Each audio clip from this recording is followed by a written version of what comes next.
네, 시작하겠습니다. 안녕하세요. 정쌤입니다. 네, 안녕하시죠. 지금은 여기 써 있는 것처럼 2018학년도 기출 정답 설명회를 하려고 합니다.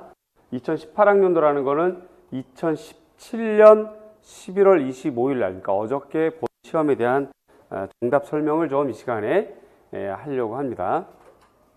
먼저 출발하기 전에 말씀드리고 당부하고자 하는 것은 물론 제가 출제자가 아니고 제가 채점자가 아니라서 제가 이거다 라고 딱 떨어지게 얘기하는 건 조금 조심스러운 부분이 없잖아 있어요. 그러나 우리가 익히 알 수 있는 참고도서라든가 사전이라든가 그다음 출제된 책을 근거로 하면 거의 99% 답이 이거다라고 우리가 알 수 있는 것들이라고 되겠습니다. 다음에 두 번째 말씀드리고 싶은 것은 이 자리가 제가 저를 홍보하거나 아마 이렇게 자랑하거나 이럴 자리는 아니고요. 사실은 이제 기출 해설은 이제 내년도에 이제 기출 분석 강의를 듣는 학생들에게 필요한 건데 그러면 왜 이렇게 빨리 이렇게 어제 시험 보고 오늘 이렇게 설명을 하느냐 요 이유인데 이 마음을 여러분들은 잘 좀 이해를 해주셨으면 좋겠는데요. 현재 여러분들이 11월 25일 날 어저께죠. 어제 이제 시험을 보고 오늘이 26일인데 이제 이때부터 1월 중순까지, 그러니까 2018년 1월 중순까지, 그래서 여기 이제 2차 시험이라고 하는 건데 2차 시험 대비를 이만한 기간 동안 하셔야 되는데, 그죠? 그러니까 쉽게 말하면 당장 내일부터 아니면 오늘부터 2차 준비를 해야 되는데 2차 준비가 아시는 것처럼 교육학 교직 면접이 있고요. 그 다음에 두 번째가 수업 실현 있고, 그 다음에 지도안 시험이 있는 지역이 있고 없는 지역이 있고요. 그 다음에 실기가 이렇게 있는데, 여기 이제 한 과목, 두 과목, 네 과목, 뭐 보통 이렇게 되어 있는데, 이 많은 거를 지금부터 해야 되는 건데, 실기장에 가면 이 정답에 대해서, 이거에 대한 정답에 대해서 그렇게 말이 많아요.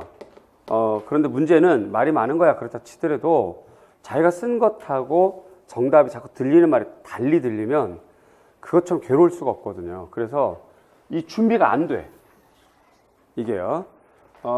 이거는 뭐 별로 경제적으로 봤을 때 수업료가 전체 비중에 비하면 별로 안 되는데 얘가 좀 비중이 굉장히 많이 비싸단 말이죠. 그러면 비싸게 돈을 주고, 그러니까 하루에 거의 그 5만원, 6만원꼴 이상이죠.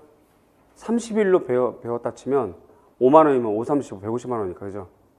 뭐 그렇게 되는 건데, 막 마음이 흔들리고 그래 버리면 이게 난리잖아요. 그리고 자기 손해가 되고, 그런 것들이 너무 불합리한 부분이 많아서 그냥 마음 편하게 준비하시라 하는 측면에서 오늘 이렇게 설명을 하는 거지, 특별히 이걸 뭐 논란을 제가 만들고 싶거나 아니면 뭐 이렇게 홍보를 하거나 이렇게 하려고 하는 건 아닙니다. 다시 말씀드리면 그냥 차분하게 2차 준비를 하시라는 뜻이에요. 그 다음에 세 번째 당부인데, 이거는 뭐냐면 우리가 지금 정답을 이렇게 듣게 되는데, 그래서 여러분들이 각자가 하는 것을 가채점이라고 그래요. 자기가 하는 가채점이 되는 거죠. 자, 이거 가지고 나 안 됐다 이렇게 섣부른 판단은 안 했으면 좋겠습니다.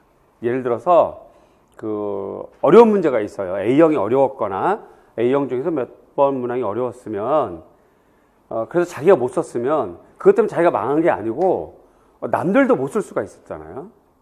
그렇기 때문에 가채점에 대한 자기 느낌을 가지고 난 이번에 됐어 안 됐어 라는 섣부른 판단을 하는 건 자기 손해입니다. 정말 엄청난 실수예요.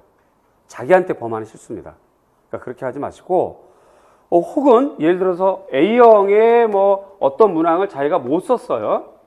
못 썼어. 그러나 어떤 문항은 자기는 정답을 잘 썼단 말이죠. 근데 문제는 이 정답을 잘 쓴 이 문항에 대해서 지금 가라고 하는 학생은 정답을 썼는데 나라고 하는 학생은 이거 정답을 못 쓸 수가 있잖아요.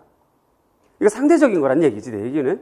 그렇죠. 그러니까 가채점한 결과는 극히 자기중심적이고 상대적인 것이기 때문에 이걸 가지고 뭐 망했어, 흥했어, 뭐 이렇게 흔들리는 것 하지 말자를 저는 당부하고 싶어요. 꼭 이해 가시죠? 그래서 오늘 그냥 이렇게 속편하게 이야기를 듣고 스스로 가채점 해본 다음에 그냥 침착하게 2차 준비를 하시고, 이거 가지고 또 인터넷에서 저 우리 투표해봐요, 뭐 이렇게 점수 올려봐 이런 것도 하지 말고, 동요하지도 말고 거기에 이렇게 동참하지도 마세요. 그냥 묵묵하게 공부하는 게 맞습니다. 마무리 시간 때 또한 동일한 얘기를 하게 될 텐데, 문제가 이렇게 어려운 시험 문제가 되면 2차를 정말 꼼꼼하게 준비를 잘 하셔야 돼요. 교직 면접을 정말 철저하게 잘하고, 수업 실현 준비 역시 마찬가지, 실기 준비도 아주 꼼꼼하게 천천히 잘해서 아주 그 디테일한 점수까지 좀 확보를 해야 나중에 안정적인 자세가 됩니다. 그러니까 이 부분을 잊지 마시고, 첫 번째, 가채점 하고서 점수가 좋다 나쁘다로 실망, 섣부른 판단하지 말 것. 그죠? 자기는 틀렸지만 남들은 맞았고, 남들은 틀렸지만 자기가 맞을 수 있으니까 그래야 된다는 것. 그렇게 꼭 좀 알아주시면 좋겠습니다. 자, 그럼 1번부터 가겠습니다. 1번. 화면이 이제 이렇게 보일 거예요. 이렇게 해서 1번이 미교련, 그 다음에 시각문화와 던컴이라는 학자와 관련되어 있고, 요거를 우리가 이제 공부를 했던 부분인데, 이렇게 화면에 이렇게 나오는 거는 우리가 문제풀이라든가 수업 시간에 했던 것입니다. 요게. 그래서 만약에 이제 지금 내년을 준비하는 학생이 있거나 아니면 현재 자기가 쓴 글에 대해서 좀 더 구조적으로 명료하게 확인하고 싶으면 요걸 확인하면 된다 이 말이죠. 요 자료를. 그래서 1번은 그 던컴과 관련되어 있는 건데, 던컴이 제시한 시각문화 미술교육의 목표 중 하나로 제시한 것. 그래서 시각적 문해력을 역량 강화라고 했는데, 요게 원어예요. 요거는 한글은 번역한 거죠. 따라서 똑같은 말인데 권한부여가 정답도 됩니다. 똑같은 말이에요. 영어로는. 영어 원서로는 똑같은 말입니다. 이거. 그러니까 쉽게 말하면 우리나라 현재 제가 이제 대학교와 대학원 특강을 나갈 때마다 참고도서를 보게 하는데, 참고도서 목록이 우리 카페에도 올라와 있어요. 거기에 보면 미술교육 이해 방법론이라고 하는 책에 보면 그 책은 요게 이제 그 권한부여로 번역이 되어 있습니다. 그냥 페이지 81페이지인가 번역되어 있어요. 그 다음에 또 다른 책으로 미술교육론에 나와 있는 책에는 역량강화로 번역이 되어 있어요. 그러니까 이것도 정답, 이것도 정답. 원어로는 이렇게 됩니다. 자, 이제 이렇게 1번부터 쭉 이런 방식으로 계속 쭉쭉 이어나갈 겁니다. 이해 가시죠? 그렇게 되고, 뭐 이제 문항에 따라서, 즉각적인 질문이 필요하면 뭐 즉각적인 질문을 하고 답을 좀 얘기를 하거나 아니면 끝나고 하거나 이런 형태를 할 테니까 조금 편안하게 이렇게 진행을 좀 하겠습니다.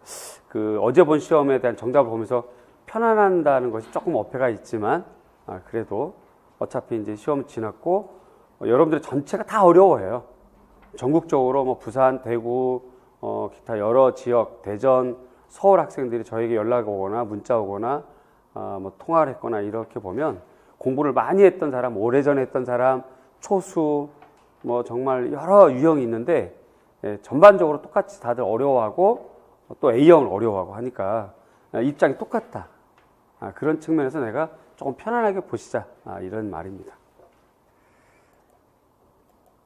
2번입니다. 얘는 그 영역이 조소도 되고 금속공예도 됩니다. 얘가 금속공예에서 그러니까 청동 주물 제작법인데, 조소도 됩니다. 한편 여기는 적혀 있지는 않지만 서양 미술사도 포함이 되겠죠. 왜냐면 문제 자체가 고대 그리스 청동 조각상이라고 하는 단서가 달려 있어요. 요게 이해 가시죠? 그러다 보니까 영역은 제가 이렇게만 적어놨는데, 여기에는 조소, 금속봉에 서양 미술사 이렇게 같이 이렇게 엮여 있다. 그리고 이제 주된 거는 청동 주물이다라고 하는 부분이고, 요 부분은 우리가 공부를 좀 많이 했었어요. 우리가 평소에. 그래서 뭐 이렇게 뭐 로스트 왁스, 청동신라법, 분동불 이렇게 여러 가지를 했던 것 같아요. 그러니까 이 자료를 찾아보시면 요거 관련된 자료가 있는데, 요거 정답이 기억이 일단 알레지네이트 칠하기라고 하는 거, 알레지네이트가 뭐냐면 일종의 플라스틱, 쉽게 말하면 플라스틱 같은 거예요. 이렇게 금형을 떠서 이렇게 이제 주형에다가 이렇게 손으로 이렇게 이겨 넣으면 그 형을 그대로 떠지는 거, 그겁니다.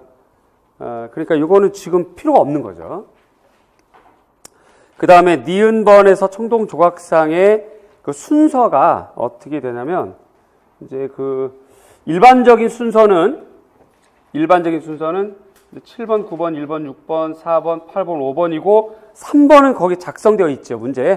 그러니까 요건 작성하시면 안 되는 거예요. 요거는 이미 작성되어 있기 때문에. 자, 그래서 이건 일반적인 순서입니다. 이건 일반적인 순서예요.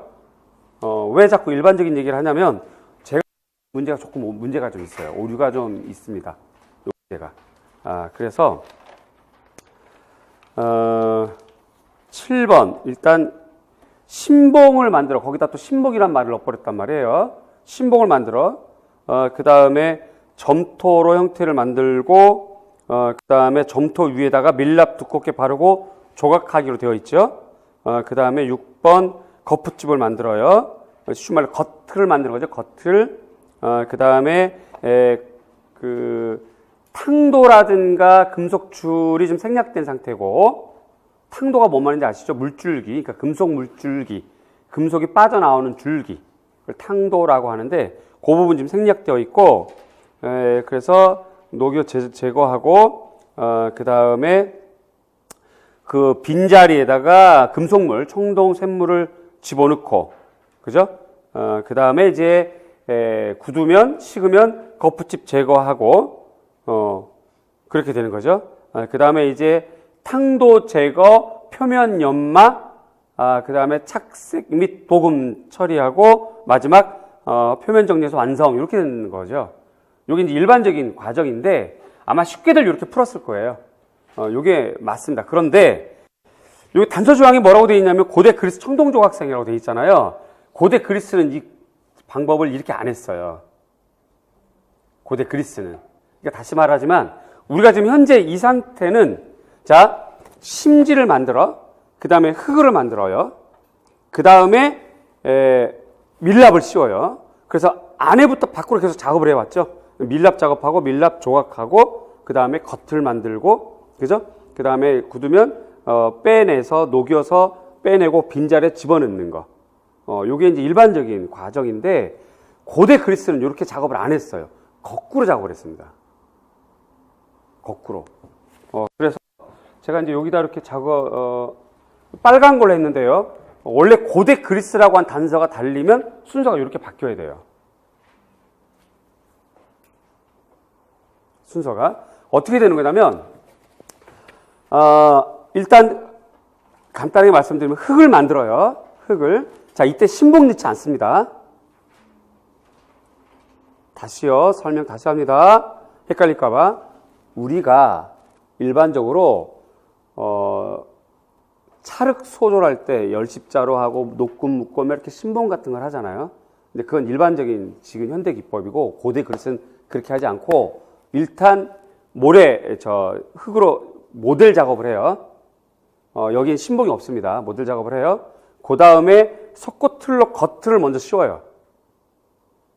물론 부분해서 겉을 먼저 씌워. 그 다음에 겉을 빼죠. 그 다음에 원래 있던 모델은 없애버리는 거예요. 그 다음에 이제 조각조각 난 겉틀 있죠. 겉틀을 퍼즐을 맞춰서 반틈 정도로 이렇게 맞춰놔요. 자, 여기까지 과정 기억되죠? 그 다음에 고기 안에 지금 주물이 음각으로 파져 있죠. 고기에다가 밀랍을 이렇게 밀착시켜서 두께를 만들어 나가는 거예요. 이건 조각이 아닌 거죠. 붙여나가는 거예요. 다시 밀랍을 또. 자, 그렇게 되면, 자, 이제 덩어리가 이렇게 있으면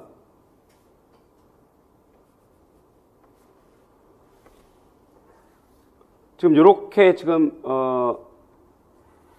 여기 안에가 이제 이렇게 비어 있는 거죠. 지금 여기 겉에 석고 틀이고요. 모델은 제거했고, 그럼 요 안쪽에다가 요 안쪽에다 밀랍을 이렇게 두께를 발라서 이렇게 이겨 넣어가면서 밀랍 작업을 하는 거예요. 여기까지 이해가죠? 자, 그 다음에 얘가 지금 현재 밀랍 겉으로만 되어 있기 때문에 안에 비어 있는 거죠. 지금 밀랍으로만 되어 있잖아요. 그래서 여기에다가 신봉을 넣고 그 다음에 흙이라든가 모래 작업을 여기까지 이렇게 하고 이렇게 지금 거꾸로 작업하는 게 고대 그리스 조각상의 과정이에요.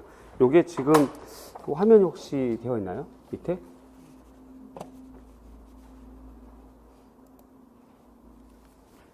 화면을 보면 점토 원형을 만듭니다. 점토 원형이에요. 여기 신봉 없어요. 점토 원형을 만들고 그 다음에 이렇게 겉을 씌워요. 섞어 겉을 씌우는 거죠. 그 다음에 지금 겉을 빼내서 모델은 제거한 거고요. 요 겉을 이제 조각조각 맞춘 건데 이게 좀 뭐 하는 거냐면 밀랍 바르기를 하는 거예요. 이렇게. 그 다음에 밀랍 바르기를 지금 하면 여기 좀 자세히 보면 노란 줄이 밀랍이고 여기에다가 이제 비어 있는 데다가 신봉을 넣고 흙을 메우는 거예요, 지금. 요거를. 그 다음에 다 되면 이제 겉을에 대한 내용하고 그 다음에 이게 뭐냐면 탕도 작업하고 요거는 지금 우리 문제 번호 없는 거고요. 요 과정이. 그래서 주형을 하는 것이다 이 말이죠, 지금. 그렇게 되고 소성을 해서 그 다음에 그 자리에 주조물을 넣는 거예요, 지금 이렇게. 그 다음에 요거를 번호에 없는 거, 시험 문제 번호 없는데 이거 이제 탕도라든가 주형, 틀 제거, 그 다음에 마무리 요렇게 되는 겁니다. 요게 문헌에 그대로 나와 있어요. 자, 이렇게 되면 다시 말씀드리면 제가 이제 출발할 때 말씀드렸잖아요. 지금 이건 홍보도 아니고 무슨 논란의 거리를 만들고자 하는 것도 아니고 여러분들 이제 2차 준비할 때 마음을 좀 편안하게 하고자 이렇게 설명하는 시간일 뿐이다라고 했으니까 내 말 좀 담백하게 받아주시고 이게 맞다 저게 맞다 자꾸 시비 걸지 말았으면 좋겠고 이 영상 듣는 쪽에서는 그렇게 되고 전 정확하게 좀 자료를 제시해 드렸죠. 여기 이제 문헌까지 나와 있는 건데 자 이런 측면이라면 이것도 정답이 된다 이 말이지 내 말은. 그러나 아마도 여러분들 대다수가 이렇게 썼을 거예요. 그래서 요 문제는 고대 그리스 청동 조각상이라고 하는 단서로는 요게 맞는데 1번 박스에 보면 점토 형태 위에 밀랍 두께 바르고 조각하기로 되어 있잖아요. 이건 조각이 아니거든. 우리가 봤던 과정은. 여기서 이제 문제가 엉킨 거야. 이 오류라고, 글쎄 내가 이 말을 뭐 문제를 가지고 또 평가해서 이거 보면 또 그런데 뭐 건방지게 오르니 뭐니 네가 뭔데 이런 얘기 하면 할 말 없고요. 우리가 그냥 단순히 우리끼리 하자냐면 문제가 좀 애매하게 된 거예요, 지금. 이건 조각이 아니거든요. 우리가 밀랍 아까 껴 넣는 것은 조각이 아니라 소도 작업이잖아요. 그렇게 되고 7번의 임시 그 틀 신봉이라고 하는 부분이 바로 1번과 7번의 박스 항목 때문에 그 다음에 문제 첫 번째 고대 그리스 청동 조각이라고 하는 조건 때문에 이 문제는 답이 두 가지가 될 수 있다는 얘기지. 하지만 요거 쓴 사람은 거의 없을 거고 그래서 난 뭐 이걸로 이렇게 일반적으로 이해하시면 되지 않을까 싶어요. 이해하죠? 네, 고맙습니다. 그래서 슬라이드 현재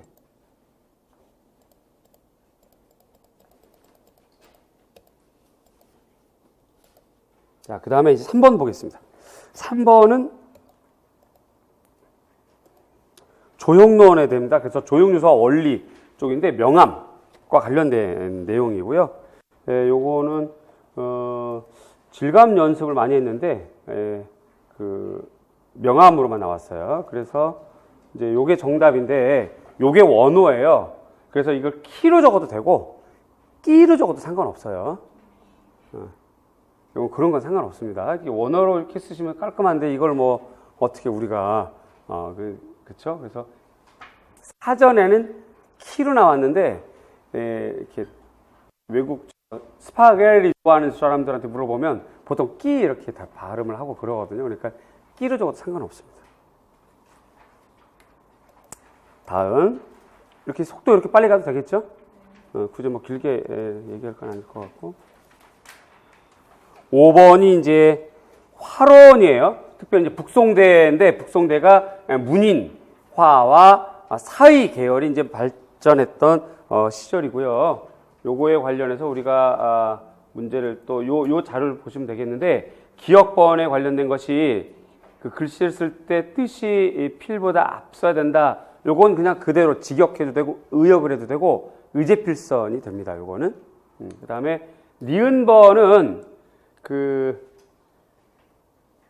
그림을 그리기 전에 이미 마음속에서 대나무 그림이 완성되어 있어야 된다라고 해서 흉중성죽이거나 똑같은 말로 신여죽화라고 그래요.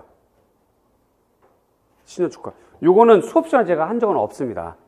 너무 어려워서 여러분들도 한자로 하면 이걸 또 쓰지 않고 그리셔야 되잖아요. 이렇게. 그래서 이런 것까지는 좀 아닌 것 같고 그래서 물화일체의 개념, 장자의 개념과 같은 것을 소식에 도입한 겁니다. 그래서 원래는 이제 신여죽화.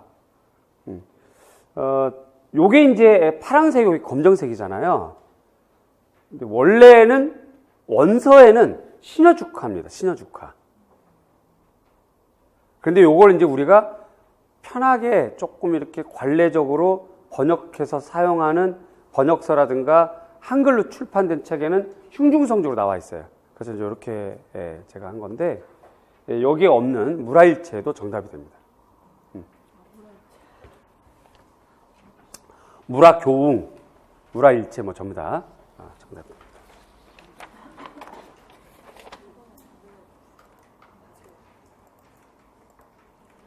그 다음에 요게 이제 그 서양미술사 르네상스 시절 15, 16세기에 걸쳐 있는 것을 이제 물어본 건데 정답이 지금 요거죠. 피구라 세르펜티나타. 요것을 언제 제가 가르쳤었냐면 선택형 시절에 가르쳤었어요. 그리고 다시 검색을 해보니까 서술형 14학년도 서술형 시절에 우리 카페에 13년 7월 17일 자료에 올라와 있더라고요.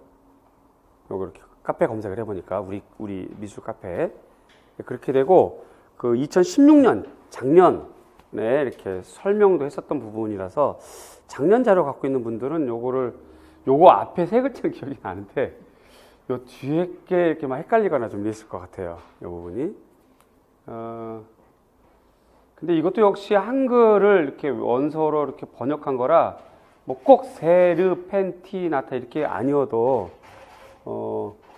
여기서 약간 좀 틀리게 쓴 거에 대해서 너무 이렇게 긴장하지 않아도 되지 않을까 싶고 어디를 봐도 없는 용어죠. 용어 사전에도 없고 그러니까 이제 강론서를 봐야 되는데 이제부터 시험이 이제 이렇게 강론서를 봐야 되는 경향으로 좀 흘러가는 것 같아요. 이 부분은 이따 이제 끝날 때쯤에 다시 한번 자세히 말씀드리거나 아니면 나중에 12월 달에 이제 내년 출발하실 분들을 위해서 내년 커리를 설명하는 시간, 그때 이제 공부 방향에 대해서 이제 말씀드릴 때 이런 이야기가 거론이 되겠죠. 그래서 일반적인 책으로는 찾기 어려운 내용들이 될 거고, 문제는 요거 거의 다 못 썼어요. 내가 봤을 때는 거의 못 썼습니다. 그러면 요건 변별성이 있을까요? 없을까요? 없어요. 그러니까 자기가 못 썼다고 고민하는 건 지금 현재 뭐 하는 거야? 바보예요. 남들도 못 썼기 때문에 이건 그냥 문제 없으려니 그냥 이렇게 생각하면 돼. 내가 못 썼어. 어려워. 나 그거 어떡하지? 하는 건 별 의미 없는 고민거리인 거지. 다 못 썼어. 다. 뭐 깨끗하게 그래. 우리 22문항이 아니라 21-1문항이야. 끝. 이렇게 얘기하면 되는 거예요. 문제는 이제 그 니은번인데, 니은번은 그 문제 1583년도 나와 있잖아요. 그러니까 이제 16세기가 되는 거라서 매너리즘을 적는 것이 타당합니다. 사실은 여기가 피그라 세르펜티나타를 물어보면 안 되는 거고, 물론 이것도 조심스러우네. 뭐 출제하는 사람 마음이니까. 근데 이제 사실 이 기법이 어떻게 나온 거냐면 그 로댕 이전에, 로댕이라고 하는 작가 이전에 신고전, 낭만, 조각 거기까지가 르네상스 시절부터 그 모든 조각들이 대체로 우리가 조각하면 회화하고 다르게 회화는 평면 작업이고 그래서 정면에서만 봐야 되는 감상의 입장이고 조각은 사실은 3면에서 보게 되잖아요. 좌대 위에서. 이러다 보니까 정면에서 봤을 때 좌측면, 우측면에서 봤을 때 뒷면에서 봤을 때를 고려해서 근대 이전 조각가들은 이렇게 그 대상물을 처럼 어떤 대상은 등을 보이게 하고 어떤 대상은 측면 보이게 하고 이렇게 했던 거였거든요. 근데 이러한 것을 로댕은 이제 파기하게 되는 거죠. 거기에 초점이 있는 거지. 그래서 요 기법이 뭐기에는 조금 문제가 좀 화나는 문제예요. 솔직하게 우리 솔직하게 얘기하자. 뭐 다 까고 말이야. 좀 화나는 문제지, 그렇죠? 그런 것 같아요. 근데 그러나 저는 어떤 여러분들이 이걸 제일 실망해 하니까 괜찮을 것 같아요. 실망할 필요 없고 다 못 썼으니까. 그러니까 그렇게 알아주시면 되겠고 다음 6번 문제가 되겠는데요. 얘가 이제 중국 미술사입니다. 의외로 지금 중국 미술사가 좀 많이 나왔어요. 이따가 이제 전반적으로 총 내용을 좀 얘기를 할 텐데 요번 영역에서 빠진 영역이 좀 있죠. 그렇죠? 원래 늘 나오던 영역이 안 나온 영역. 서해 안 보이는 것 같은데? 그쵸?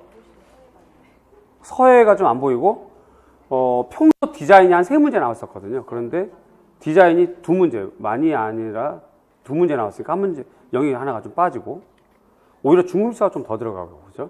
그 다음에 이제 2014, 15, 16, 17을 가면서 점차 서양미술사 개수가 빠졌다가, 요번에 좀 더 추가됐는데 하필 옛날 걸로다가. 고대 이렇게 중세 고대 그쪽으로 그렇게 좀 몰린 것 같아요. 경향이. 그 얘기는 두 가지 측면입니다. 그 의도적으로 그렇게 몰았거나 아니면 노량진 문제 피해 가려고 문제를 만들었다가 파기하고 급하게 만든 거죠. 그러니까 이제 노량진 문제 피해 가려니까 그쪽으로 되지 않나 싶어요. 네.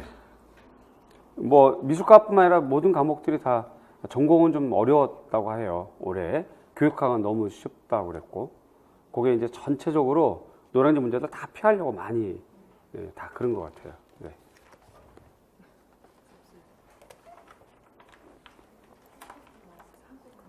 그래서 요 자료는 우리가 이제 11월 3주차 때 봤던 자료가 있으니까 그거 보면 정답을 좀 찾을 수가 있고 그래서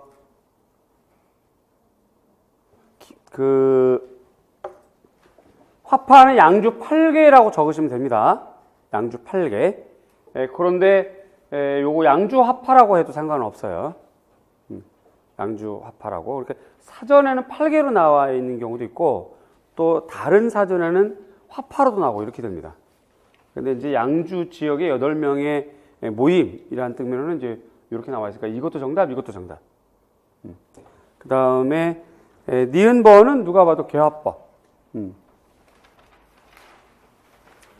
이 괴화법을 한글로 하면 괴화법이고 여기다 적진 않았지만 패럴렐리즘이라고 써도 정답이 됩니다. 그거는 패럴렐리즘이라고 써도 정답. 네? 평행투시도 정답이죠. 평행투시. 그런데 이제 사전적 의미로는 어쨌든 자를 대고 그렸다 하면 일반적으로 이제 개화 이렇게 편하게 이렇게 썼을 것 같아요. 다음에 7번. 여기 색채학인데 조화로운 문제인데 여기 한번 나왔었던 문제잖아요. 그래서 여태까지의 룰 아닌 룰이 나왔던 문제는 안 냈던 문제의 경향이라서 우리가 이건 공부 좀 안 했어요. 대신에 11월 달에 파이널 정리할 때 거기 자료에는 있습니다. 자료에는 색채 조화, 가로 열고 유사 조화 나왔다는 거. 거긴 좀 작성이 돼 있었는데 시험 끝나고 우리가 이제 논술 강의까지 끝내고 파이널 정리했던 거 자료에 보면 그 부분이 있는데 문제로는 다루질 않았었습니다. 이거는. 그래서 여기는 안 적었어요. 고 어쨌든 정답의 기억은 친근감, 친숙감, 이렇게. 그 다음에 니은은 명료, 이렇게 됩니다. 다음에 8번.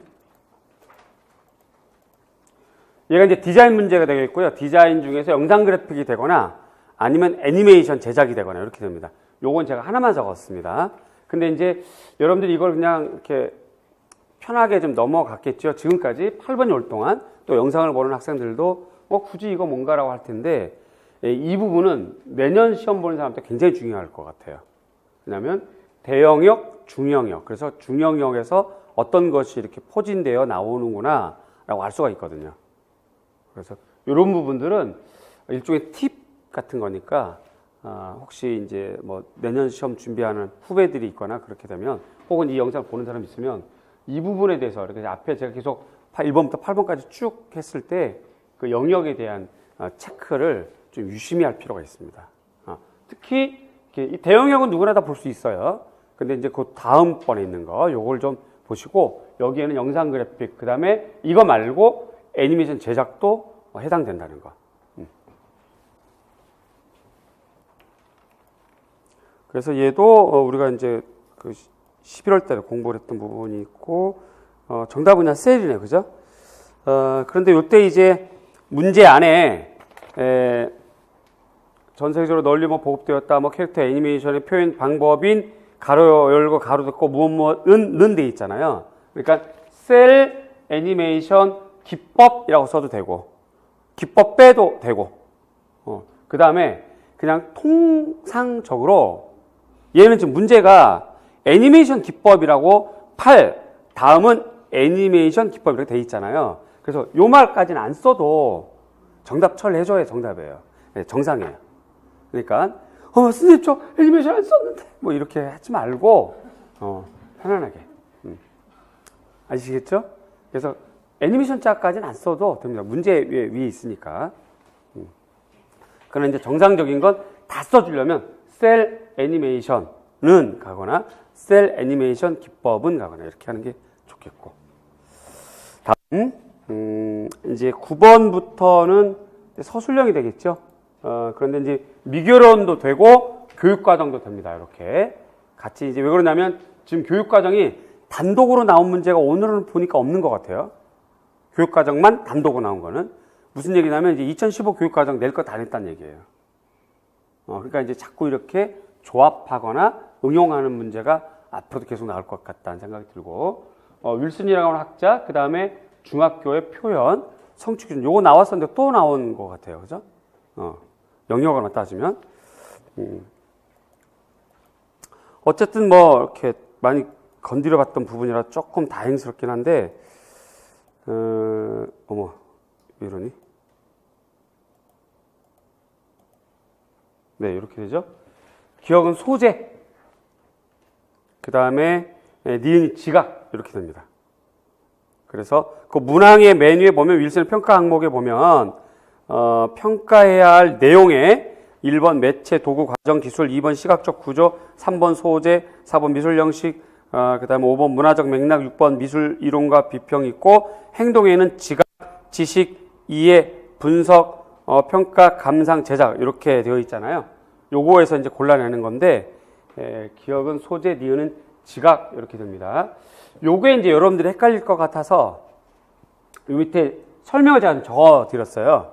요 밑에 있는 게 요거 설명이에요. 자, 먼저 김교사의 단원 계획을 보면 표현, 인물 목파나 표현하기, 차시가 1차시, 전개과정의 인물 목파나 감상활동, 학습목표, 동서양에 쭉 되어 있고 그 다음에 2에서 4차시가 목파나 표현활동에서 인물 표현에 적합한 주제를 다양한 방식으로 탐색하여 발견할 수 있다라고 되어 있잖아요. 이 부분이 이제 힌트가 되는데 지각은 다양한 방식으로 보는 걸 말해요. 그 다음에 지식은 기억, 회상, 인식, 언어적인 행동, 이해는 번역, 해석, 분석은 요소들의 관련성과 전체와 부분들 간의 관계, 그 다음 평가, 비편적 판단, 그 다음에 비평이겠죠. 감상, 이건 오타입니다. 그 다음에 작품의 가치평가, 작품의 형식적 요소와 소재가 어울려지는 것. 요거는 누구 얘기냐면 이 문제를 냈던 윌슨의 주장이에요. 그러니까 지금 이렇게 되어 있는 것, 이렇게 된 것에 대한 교육 목표 분류학하고는 조금 달라요. 블룸의 교육 목표 분류학은 조금 달라요. 요거는 윌슨 거라 이 말이지. 그래서 윌슨은 지각을 이렇게 본 거예요.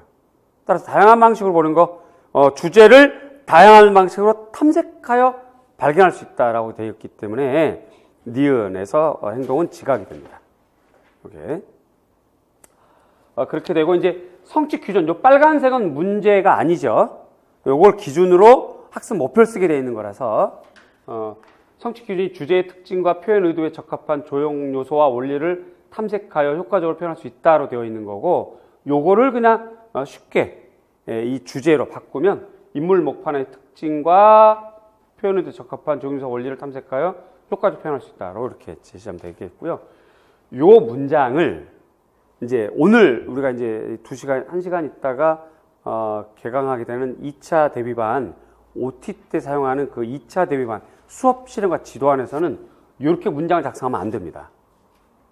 이렇게는 수업 현장에서는 이렇게 사용하면 안 되고, 조금 1차 시험의 이론적 측면에서는 빨간색 성취 기준에 근거하여 전환하는 거라서 이렇게 문장을 해도 무방하다. 여기까지 이해 가시죠?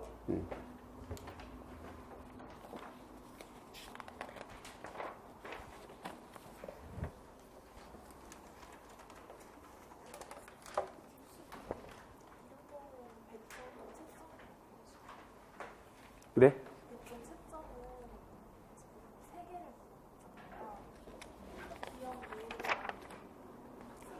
학습 목표를 보고 기억 니은의 평가 항목을 윌슨의 내용 행동에서 각각 찾아 순서대로 제시할 것. 그 다음에 평가 항목에 따른 니은 학습 목표를 중학교 미술교육과정 중 표현 영역의 성취 기준에 근거하여 서술할 것. 네, 이렇게 되어 있는데, 지금 질문하신 분이 지금 결국 문제 물어보는 게 3개를 물어보는 건데 4점짜리인데 어떻게 배점할 거냐가 궁금하신 거잖아요. 그죠? 그래서 이런 경우는 그야말로 낸 사람 마음이겠죠.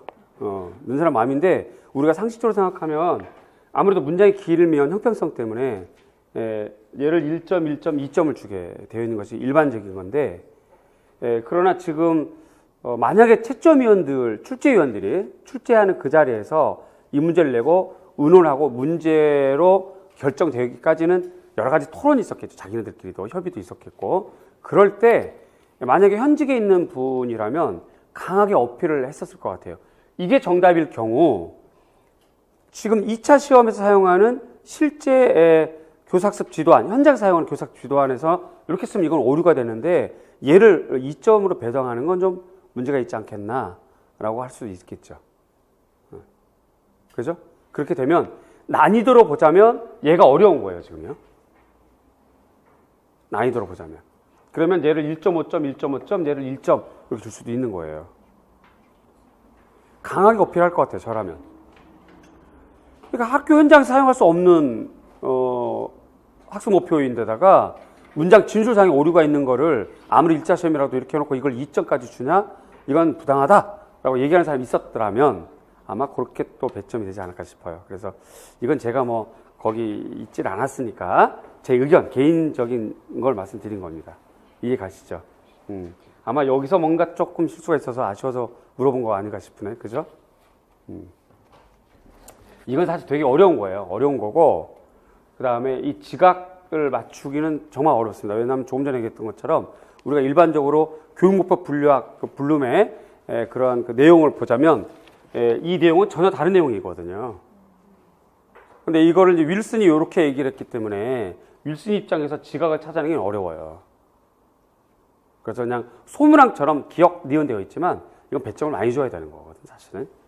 그렇게 되고, 역시 마찬가지예요. 배점을 많이 줬거나 적게 줬거나 어떻게 돼요? 내가 봤을 때 지각 맞힌 사람 좀 드물걸? 만약에 맞힌 사람 있으면 표시 내지 마시고 그냥 열심히 그림 이렇게 그리면서 이게 표정 관리 잘 하셔야 돼요. 표정 관리를. 다음 10번입니다. 얘가 이제 디자인인데 제가 보기엔 디자인 역사도 됩니다. 그죠? 분명히 이게 오르가닉 디자인, 스칸디나비아 디자인 이렇게 디자인 역사도 되지만 제품 디자인도 되고요. 그다음 여기다 이제 칸이 모자라서 안 적었고 목공해도 됩니다. 얘는 목공에 그다음에 제품 디자인 다 됩니다. 왜 그러냐면 오른쪽에 있는 페트병이 제품 디자인에 소속되는 거고 그다음에 왼쪽에 있는 알바알토는 목공에 소속되는 거거든요. 그래서 영역이 소영역이 이렇게 포함된다. 자, 그렇게 되면 지금 우리가 11번, 10번까지 풀었는데 전체적으로 제가 12월 달에 내년 준비 학생들에게도 언급을 좀 드리게 팁이 되겠지만 전체적인 느낌이 요즘 문제는 이렇게 막 영역이 섞여 있는 걸로 많이 나오는 추세예요. 딱 떨어진 문제가 아니니까 문제 푸는 사람이 아주 그냥 괴로운 거야. 찝찝해. 문제 풀고 나도 이게 정답인지 아닌지도 모르겠고 관점이 맞는지도 모르겠고. 그래서 가르친 저도 그렇게 막 유쾌하진 않아요. 정말로. 이제 시험 보자마자 지방에 있던 어느 분이 먼저 전화를 해서 시험 보고 왔습니다라고 해서 참 고마웠는데 목소리가 이렇게 막 밝은 목소리는 아니어서 잠깐 걱정했는데 다 연락이 온 거 보니까 다 그렇더라고요. 그러다 보니까 저까지 막 좀 찝찝하고 우울하고 그래요. 작년도 문제라면 이건 내가 맞췄어 라고 탁 떨어지게 적중이란 말을 쓸 수 있는데 올해는 이런 걸 이렇게 막 이렇게 적더라도 딱 떨어지게 딱 이렇게 우리가 화살로 이렇게 딱 명중 10점짜리 명중 이렇게 하는 문제는 좀 적고 이제 근접해서 이렇게 다루어지는 것들은 좀 전반적으로 있었던 것 같아요. 제가 이 정도면 뭐 나머지는 더 그럴 것 같은데.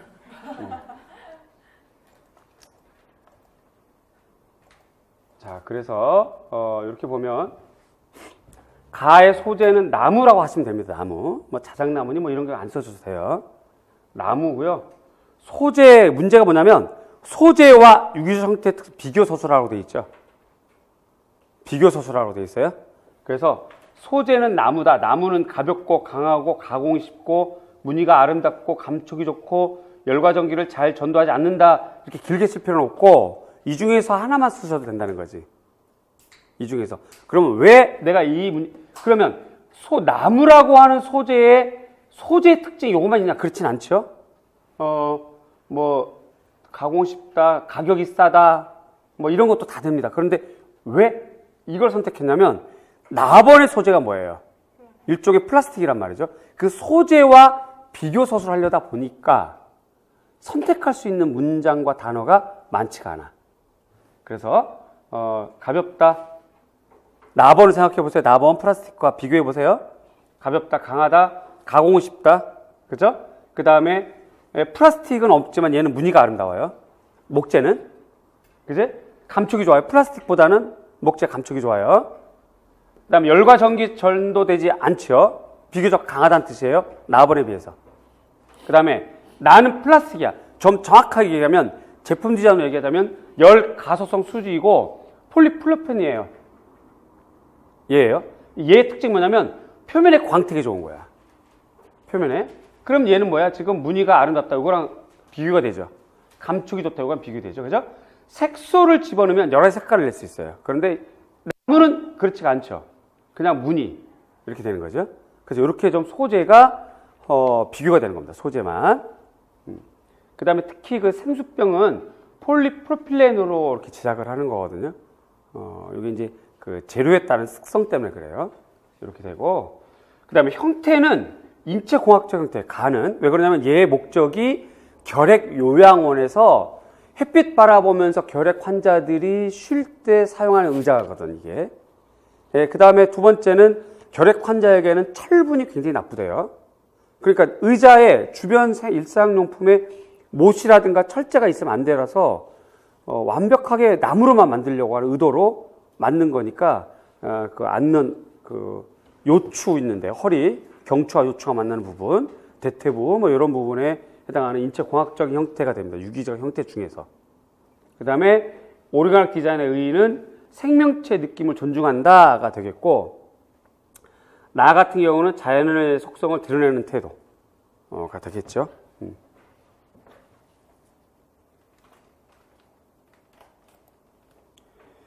그 작가가 그러브 작가가 요게 우리가 좀 여러 번 우리 교과서나 기본서에 있는 판이에요. 그래서 기본적으로 중요한 작가는 좀 공부를 해야 된다 하는 느낌이 들어서 참고하라고 이렇게 좀 제가 요거 올렸고요. 특히 이제 부드럽게 흐르는 듯한 일체형의 유기적 형태로 보자면, 그러니까 조금 전에 알바-알토는 인체 공학적 설계에 의한 형태, 얘는 자연을 기초로 한 유기적 형태, 이렇게 되겠지요. 11번입니다. 얘는 이제 전통회화, 민화 상징과 관련되어 있는 거고,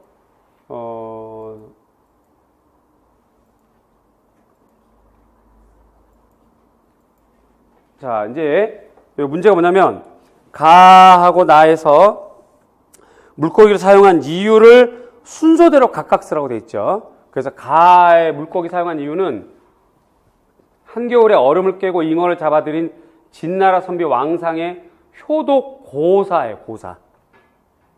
이 말까지 다 안 써도 되는데 효도 고사 이렇게 써주면 좋았지 않겠나 하는 생각이 들어요. 뭐 왕상인지 뭐 그런 것까지는 뭐 안 써도 되고, 그다음에 이제 얼음 깨고 혹은 고기 잡는다, 잉어 아니어도 되고요. 민화라고 하는 특성이 대상을 정확하게 아주 규칙적으로 질서 있게 하는 것보다는 이렇게 조금 약간 다의적인 걸 포함하고 있잖아요. 작가를 쓰지도 않고 그러면서 형태도 좀 자유롭고, 그렇죠? 대상도 맞게 좀 이상해져서 나중에 몰라보게 되고, 그래서 정확하게 형태는 잉어인데 잉어와 붕어의 구분점이 어떻게 돼요?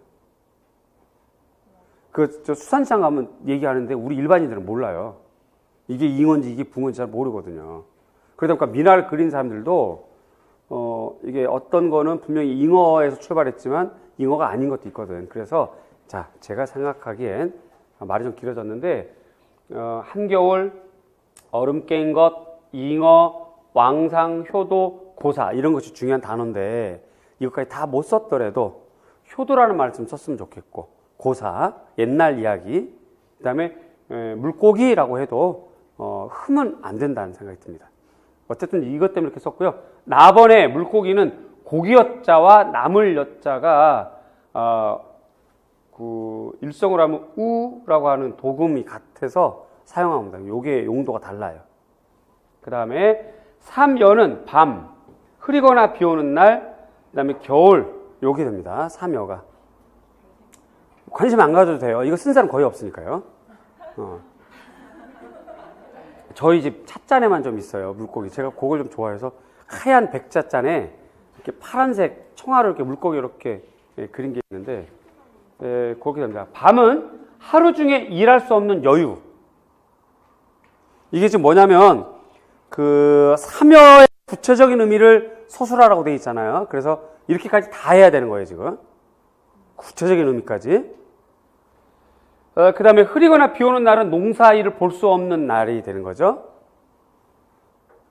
그러니까 농번기를 중심으로 하는 그 농사일을 국가의 그 업으로 삼는 국가에서는, 그 입장에서는 1년 내내 농사가 제일 주된 일이고, 농사를 짓지 않는 걸 여분으로 보는 거죠, 여분. 그래서 흐리거나 비 오는 날은 농사를 질 수 없는 여분이고, 그 다음에 맑은 날이 나머지가 되겠죠. 그 다음에 겨울은 1년 중에 가장 긴 짜투리의 여유 시간입니다. 그래서 그 삼국지 위지 왕숙전에 나오는데, 그 동우라고 하는 사람이 굉장히 좀 현명해서 누군가가 이렇게 배움을 청했대요. 그랬더니 이 사람이 너 나한테 배우려고 하지 말고 독서 100편 의자견이라고 했으니까, 그러니까 책을 가서 100번 읽어. 그러면 모르는 책도 100번 읽으면 이해가 될 거야. 이런 얘기 했더니 이 사람이 어떻게 100번씩 읽어요? 시간이 없는데. 그러니까 야, 웃기지 마. 공부는 말이야 3가지 여유만 있으면 돼. 라고 하면서 밤, 흐리거나 비 오는 날, 겨울 요 여유만 있으면 공부할 수 있어. 라고 나온 말이거든요. 자, 그러니까 옛날로 치자면 그 농사를 주된 일로 하고 나머지 여유에 공부를 해야 된다는 거고, 요즘으로 따지면 이렇게 하면 안 돼요. 공부 망하죠. 근데 이제 이걸 이제 의역, 그러니까 아주 시간을 쪼개서 이렇게 소중하게 시간을 관리하면서 공부를 해라로 현대에서는 재의역을 해야 맞는 거고, 어쨌든 공부에는 세 가지. 그렇게 된 겁니다, 이게.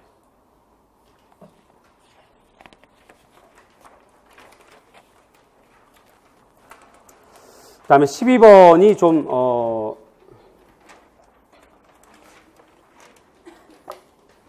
서양미술사로 봐야 될지,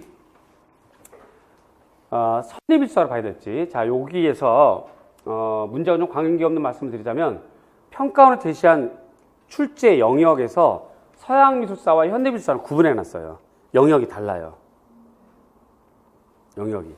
그래서 이제 앞으로는 현대미술사를 별도 영역으로 빼서 작가론을 봐야 되는 시기다 하는 생각이 좀 들고, 그 다음에 또 재밌는 거는 우리가 아까 그 글로브 디자이너 페트병을 나니까 깜짝 놀랐는데, 사실은 우리가 이 작가가 우리 기본세에서 흔히 보던 작가다라는 걸 제가 예시작품 통해서 보여드렸잖아요. 네, 그런데 이 작가가 지금 12번의 작가가 그 YBA 소속 작가예요. 그러니까 사실 미술사로 따지면 현대미술사로 했지만 작가로는 했지만 여기다 YBA라고 해도 되는 거죠. 그러니까 우리가 다시 제가 여러분들에게 이제 이후에 공부할 사람들 권하고 싶은 건 내년도 공부 방향에 대해서 좀 디테일하게 계획을 좀 세우고 강론도 좀 보고 작가를 좀 보고, 특히 이제 나왔던 유파에 소속된 대표 작가 외에 그 다음 작가들까지도 좀 보는 것이 필요하겠다는 생각이 좀 들어요. 그래서 요 부분에 대해서는 이 작가를 우리가 문제에서 다루지는 못했어요. 못했고,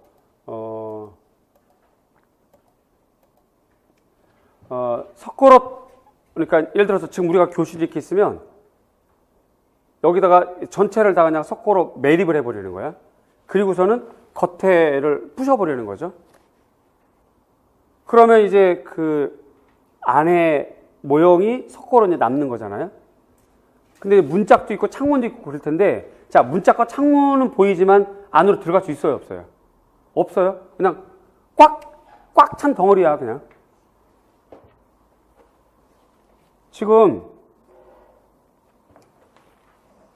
지금 얘를 물 쏟아버리고 석고를 집어넣은 거야, 지금.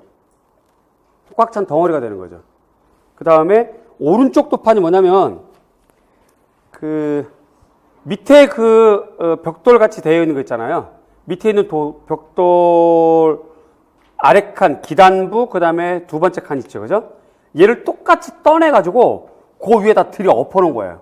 모양을 이렇게 엎어놓은 거야. 그죠? 자, 그러면 지금 밑에 있는 그 모니먼트라고 하는 얘는 좌대 기념비에 같은 거잖아요. 영구 보존하려고 만드는 거. 기념하려고, 잊지 말자 이런 거죠. 요거를 투명한 걸로 꽉 채워서 뒤로 엎어놓고 올려놔 버렸어요.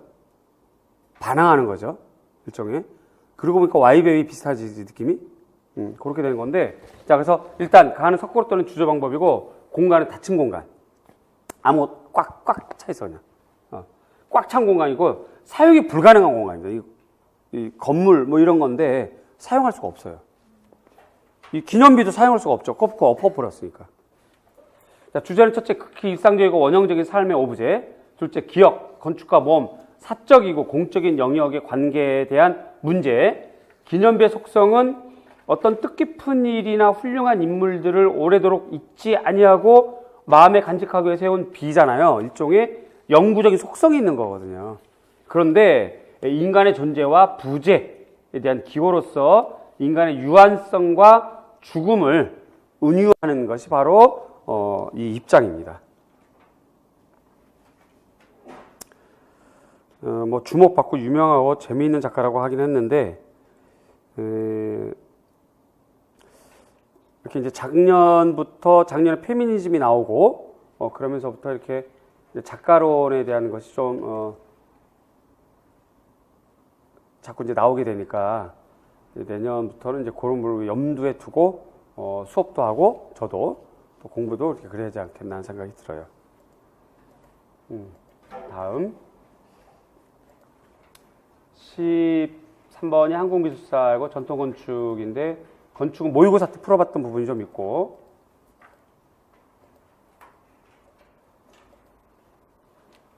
기역번이 나부터 시작하죠. 그죠? 나번의 기역, 금산사 미륵전이 기역이 됩니다. 그래서 조선시대 겉모양이 3층으로 된 한국의 유일한 법당이래요. 그다음 목조탑파의 구조를 갖고 있다가 기억이 되겠고, 그 다음에 니은번은 왼쪽에 있는 문장과 맞물려서 써야 되기 때문에 왼쪽에 있는 문장이 우진각 지붕 위에 맞배 지붕을 결합한 형태로서 팔짝 지붕 이렇게 단서가 달려 있잖아요. 네, 그런 측면이니까 건물의 정면과 배면 쪽에만 지붕을 구성한 형태 이렇게 좀 구체적으로 적어주는 게 좋겠고, 그 다음에 디귿번이 기둥 윗뿐만 아니라 기둥과 기둥 사이에도 공포를 놨다. 그러면서 다포다라고 되어 있기 때문에 얘도 기둥 위에만 공포를 넣는다. 그러면서 주심포다. 이렇게 가는 게 맞겠죠.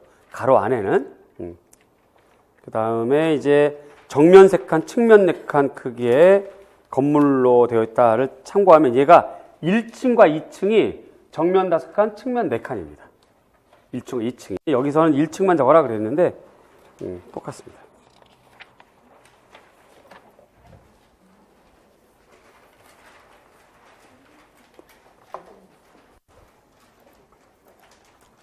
(14번은) 서양미술사죠. 후기 고딕이 됩니다. 그래서 이제 그동안 우리가 서양미술사에서는 중세로 툭 끊어서 비잔틴, 로마네스크, 고딕 이렇게 했는데 앞으로는 그걸 좀 더 구체적으로 쪼개야 될 것 같아요. 그래서 이제 전기 고딕, 후기 고딕 이렇게 이어져 나가는 형태로 나누어야 될 것 같고,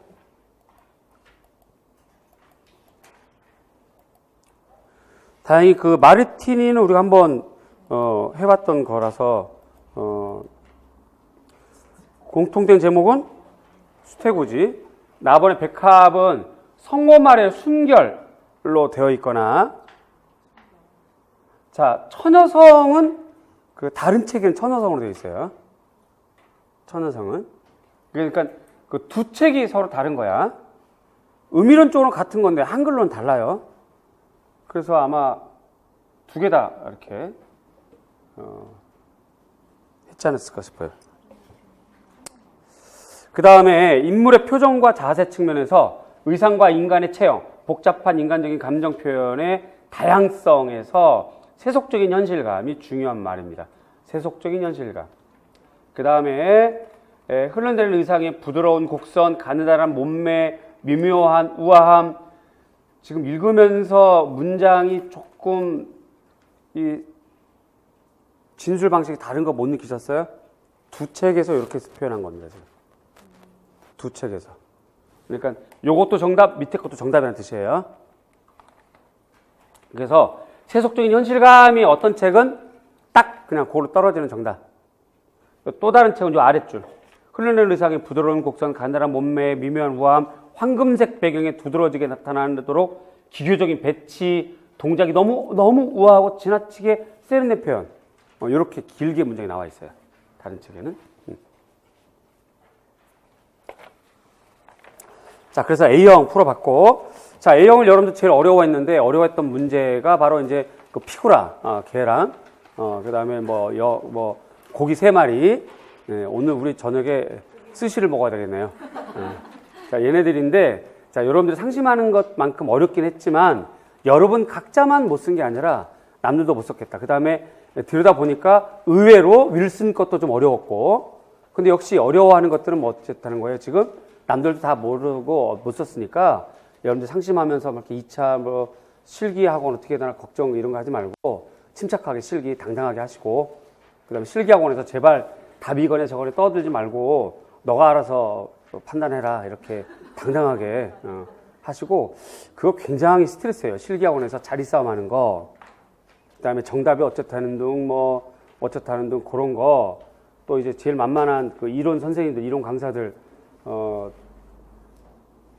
그 흉 보는 거, 뭐 이런 것들은 못하게 하시고, 여러분들이 좀 침착하게 자기 자리, 자기 위치에서 잘 좀 하시고, 저는 저 수원에 갔는데 작년에 봤던 선생님을 거기서 또 봤어요. 늦게 오셨더라고요. 뭐 선생님이요. 근데 작년에는 굉장히 좀 뻘쭘하게 대하시던데, 올해는 작년에 봤다고 이렇게 좀 씩 웃기도 하시고, 그래서 서로 좀 편안하게 얘기했어요. 뭐 1년에 한 번 보지만 이렇게라도 보니까 서로 반갑다, 좋다, 뭐 이렇게 얘기도 하고, 서로 응원도 하고 그랬었는데, 예, 알고 보면, 모여보면 나쁜 사람들 없잖아요. 근데 그거를 자꾸 학생들이 자꾸 이렇게 파벌을 나누고, 이 사람 저렇게 막, 이렇게 좀 안 좋게 만들어가는 거는 좋지 않은 습관인 것 같아요. 많이 없어지긴 했는데, 실기하면서 또 그런 얘기 나올까봐 미리 당부를 드립니다.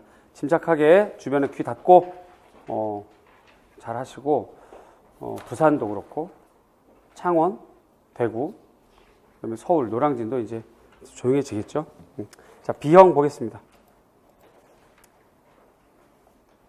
B형은 요 번호 헷갈릴까봐 색깔 좀 달리 해줬어요.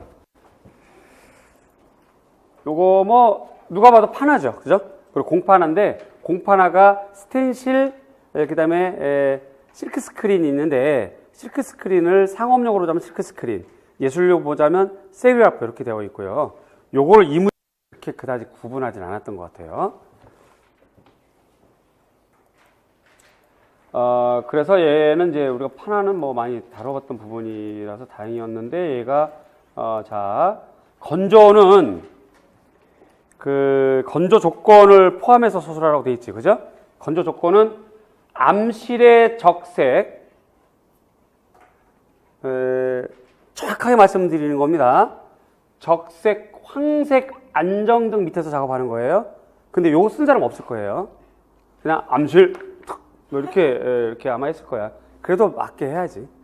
그리고 이제 워낙 암실은 그 흑백 카메라에서 필름 작업할 때 이렇게 손 이렇게 집어넣고 이렇게 까만 이렇게 왜 혹시 아세요? 오토바이 타시는 분 겨울철에 추워가지고 이렇게 손 이렇게 싸고 다니는 것 같은 그런 거에다가 이렇게 거기서 이제 필름 작업 감고 풀고 한 다음에 이제 그 현상 인화 작업할 때 하는 거고, 얘는 적색이나 황색 안정등 밑에서 합니다. 중요한 건 더운 바람을 이용하셔야 되고, 그래서 더 중요한 거 완전 건조 이렇게 되는 건데, 아마 여러분들이 잘 쓴 사람이라면 암실 건조 이렇게 썼거나 암실 완전 건조 이렇게 썼거나 그러면 될 것 같아요. 그래서 긴 문장까지는 너무 염려하지 말고 핵심이 뭐냐를 잡아야 돼요. 핵심이 뭐냐. 그 다음에 그 관광이 너무 빨리 씻겨 나가고 이미지 외의 부분까지 떨어져 나가서 당황스럽다. 그 왜 그러냐면 첫째, 감광역이 너무 두껍게 도포되면 그래요. 둘째, 노광 시간이 너무 짧아서 그런 겁니다. 그 다음에 감광역이 완전히 건조되지 않았을 때 이렇게 되고요. 요거는 책에 나와 있는 상태. 요거는 네 번째, 책에는 없지만 일반적으로 이 공방이나든가 작가라면 누구나 알 수 있는 거. 물을 세게 하면서 막 이렇게 갖고 노는 거 이렇게 이해가지고 그러면 이렇게 돼요. 근데 제가 지금 말한 거는 책에는 안 나와. 책에는 무슨 말인지 아시겠죠? 그러면 판화 전공 안 한 분이 내면 요걸로 고집을 피울렸을 거고, 문제를 낼 때 판화 전공한 분이 출제해 주셨다면 아이 뭔 소리야, 넷째도 있어 하면서 아마 얘기를 했었을 거예요. 을지로 사과하면 판화 공부가 많은 거 아시죠? 그 을지로 통만 가면 이렇게 막 시크 스크린 그 석유 냄새 확 나면서, 그죠? 거기 올라가면 친절하게 다 설명해줘요. 다 보여주고요. 사진도 찍게 해줘요. 그분들은 이 압력, 그 다음에 물, 그 다음에 이거 가지고 장난하다 보면 너덜너덜 이런 거, 이런 것들 다 한꺼번에 몰려서 그럴 수도 있는데, 아마 내가 지금 말한 것, 여기 글은 없지만 내가 지금 말하는 것도 쓴 것, 여러분들 중에서 뭐 압력이 너무 세거나 틀을 잡고 이렇게 위아래로 이렇게 품어대서 쏴대면 너덜너덜해진다라고 쓴 분들도 정답을 해야 맞다고 봅니다, 저는. 근데 여기다 기록은 안 했어요. 책엔 이렇게 돼 있어서.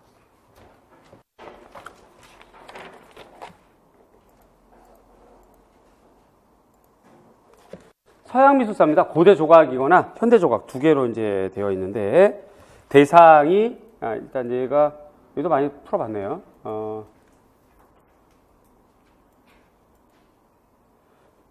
대상이 콘스탄티누스 황제 초상이고, 그 다음에 표현 방법은 극사실적 표현인데 여기에 이제 이렇게 그 주형특이라고 하는 그 기법을 적은 사람도 있어요. 들어봤더니. 그리고 그 다음에 디귿 크기로 인한 효과가 초월적인 인상을 준다가 어떤 책. 또 다른 책은 숭배의 대상으로 전환된다가 또 다른 책. 뭐 2번은 뭐 특별히 어렵거나 아니진 않겠죠? 근데 눈이 동그래졌어요. 뭐 질문? 아니죠?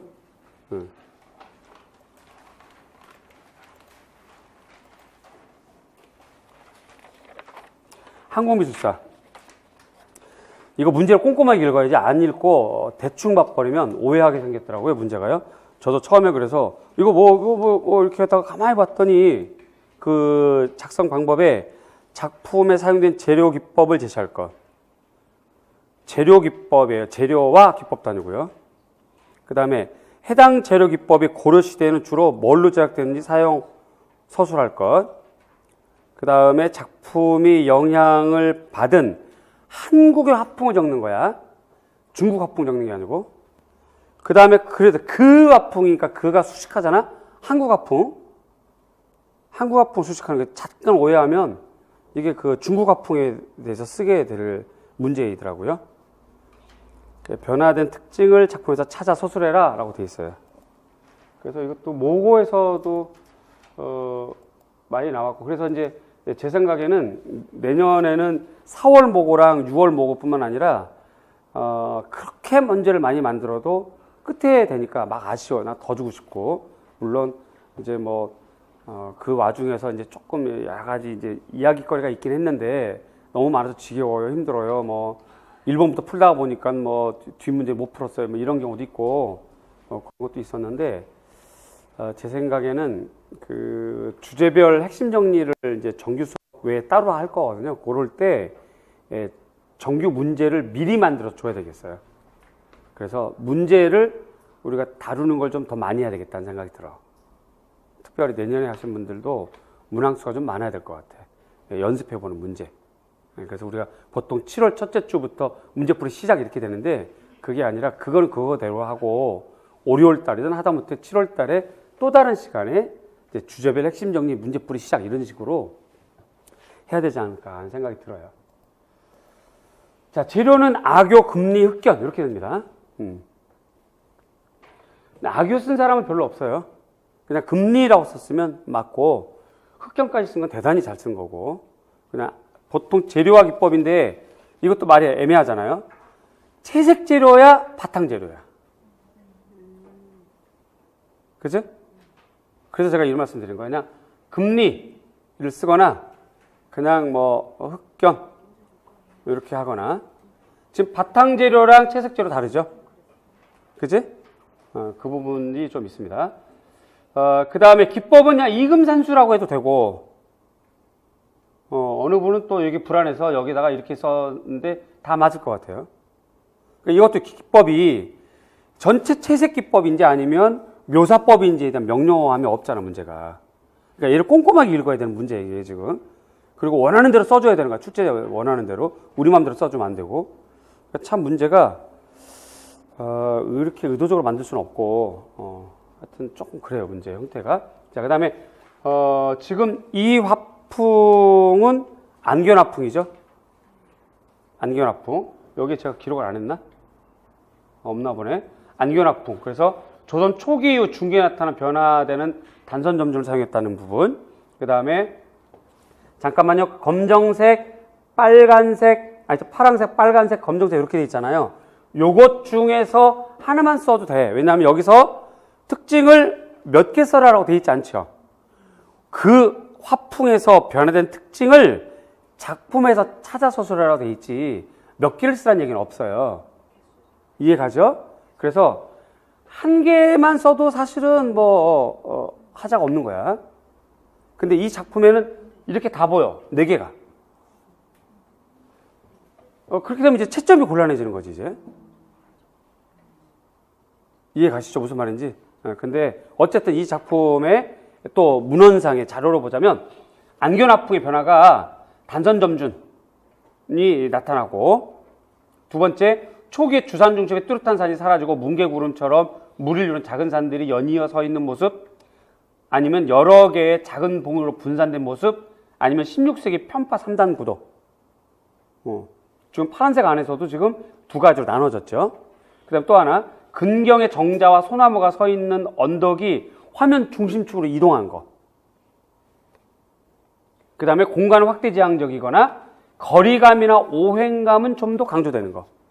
이게 전부 다를 써야 되는 건데, 이거 개수 얘기는 없으니까 이 중에서 여러분들이 한 개 정도만, 하나나 두 개 정도만 아마 써면 되지 않았을까 하는 생각이 들고, 여기는 없지만 화풍은 안견 화풍, 한국 화풍이니까 그렇게 하셔야 됩니다.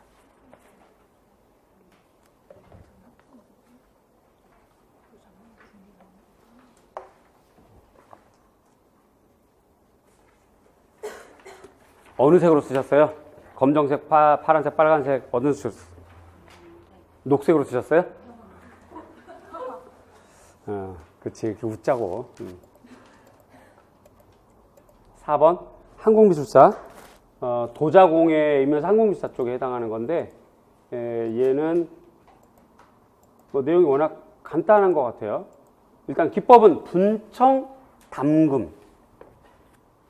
선생님, 저는 이거 뒤집어 썼는데 그게 더 맞아요. 당금 분청해도 된다 이 말이지. 귀할 분청해도 되는 거고, 분청 귀할해도 되는 거고, 상관없어요. 그 다음에 분청을 빼도 되죠. 왜 그러냐면 문제에 다음 가 나는 조선시대 분청 사기다 라고 돼 있잖아요. 앞에 써 있기 때문에 분청 빼도 상관없어요. 이해 가죠? 그래도 귀할, 담금 혹은 덤벙 이렇게 됩니다. 자, 그 다음에 이제 분청, 분장 방법인데, 덤벙은 백토를 탄 물에 그릇 굽다리를 잡고 거꾸로 담갔다 꺼내는 거예요. 자, 여기서 빼도 될 말.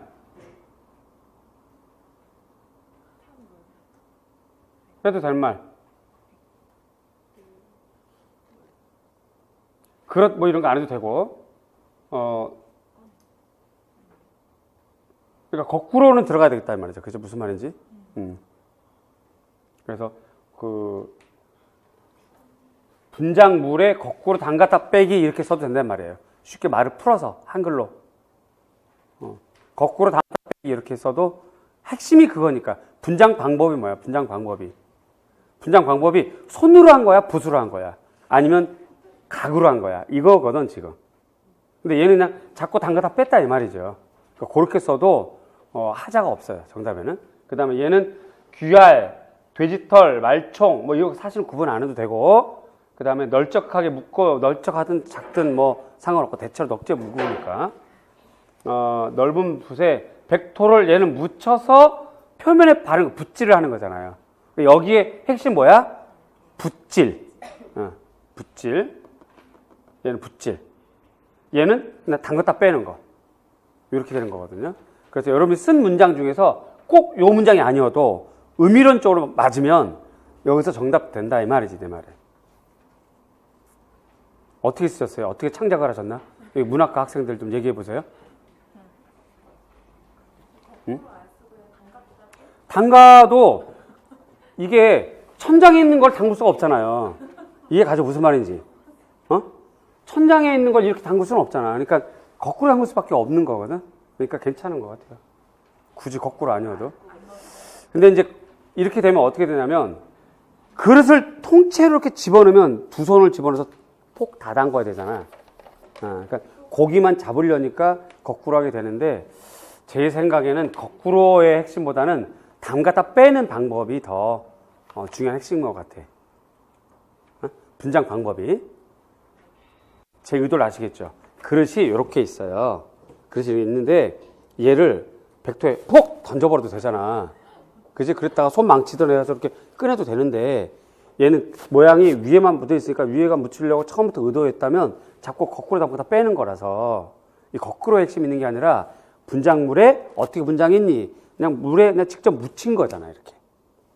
그래서 여기에는 그렇게 신경 안 써도 되지 않을까 싶은데, 제 사견이고 출제위원들은 어떻게 했을지 모르겠고, 요 문장은 이제 문헌상, 사전상 이러고, 요거는 직접 칠하는 거.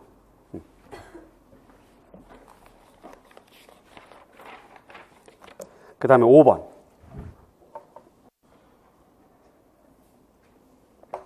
얘는 김한계 선생님 작품인데 그 작품을 몰라도 밑에